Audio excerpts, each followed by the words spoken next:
నమస్తే, నేను మీ అశ్విని కుమార్.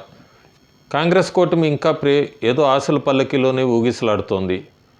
ఎక్కడో ఒక మూల ఒక ఆశ, ఎన్డీఏ ప్రభుత్వం కూలిపోతుంది మళ్ళీ, లేదా మధ్యంతర ఎన్నికలు వస్తాయని. దీనికి కారణాలు చాలా ఉన్నాయి. ఉదాహరణకి ఎన్డీఏని రాష్ట్రపతి ప్రభుత్వం ఏర్పాటు చేయాల్సిందిగా ఆహ్వానించినా కూడా లోకసభ స్పీకర్ ఎన్నిక ఆ రోజు ఓటింగ్ బట్టి వాళ్ళకు వచ్చిన మెజారిటీ ఫ్లోర్ టెస్ట్ ఆ రోజు బల నిరూపణ బట్టే ఎన్డీఏకి పూర్తిగా మెజారిటీ ఉందా లేదా అనేది తేలుతుంది. అప్పటి నుంచి ఒకవేళ అక్కడ ఏమైనా జరిగినా కూడా మళ్ళీ 6 నెలల సమయం ఉంటుంది. 6 నెలల తర్వాత ఎన్నికలు అనేది అంతా కూడా. సో ఇదంతా కూడా ఇండియా ఎలియన్స్ తన ప్రయత్నాలను ఎక్కడ ఆపలేదు.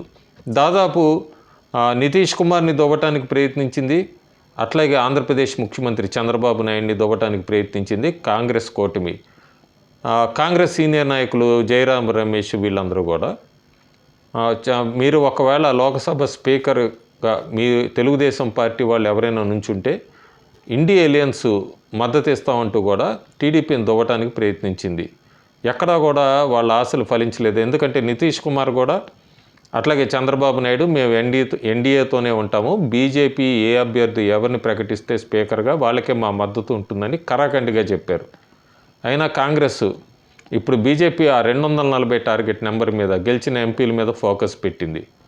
ఎక్కడో కనీసం తక్కువ మార్జిన్తో గెలిచిన వాళ్ళని ఎవరినైనా ఒక 5-6 ఎంపీలని తమ వైపు గుంజుకొని మానసికంగా సైకలాజికల్గా బీజేపీని దెబ్బ కొట్టాలన్నది ఇప్పుడు కొత్త ఎత్తుగడ.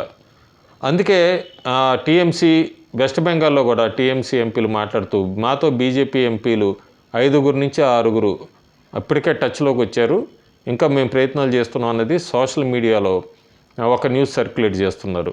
సో ఇప్పుడు బీజేపీ ముందున్న టార్గెట్ ఏంటంటే ఇట్లా తక్కువ మెజారిటీతో గెలిచిన వాళ్ళందరి మీద ఒక కన్నేసి ఉంచడం, సోషల్ మీడియా అకౌంట్స్ మీద వాళ్ళకి సంబంధించిన సోషల్ మీడియా అకౌంట్స్ మీద ఒక కన్నేసి ఉంచడం, అట్లాగే కాంగ్రెస్ కూటమి ఆడుతున్న ఈ మైండ్ గేమ్ దీని మీద కూడా బీజేపీ వాళ్ళు ఎక్కడ కూడా ట్రాప్ అవ్వకుండా చూసుకుంటాం.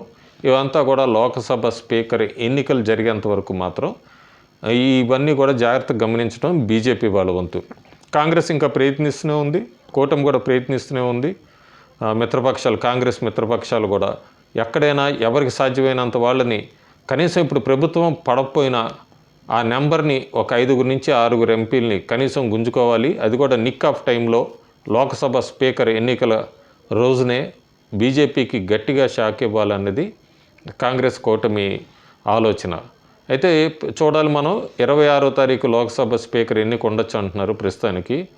ఆ లోపల కాంగ్రెస్ కూటమి వేసి ఎత్తుగళ్ళు ఏమైనా ఫలిస్తాయా, లేదా బీజేపీనే రివర్స్ ప్లాన్లో అటువైపు నుంచి ఇటు ఏమైనా గుంజుకుంటానికి ప్రయత్నిస్తుందా, ఎవరి ఎత్తులు ఫలిస్తాయి అనేది అయితే మనం వేచి చూడాలి.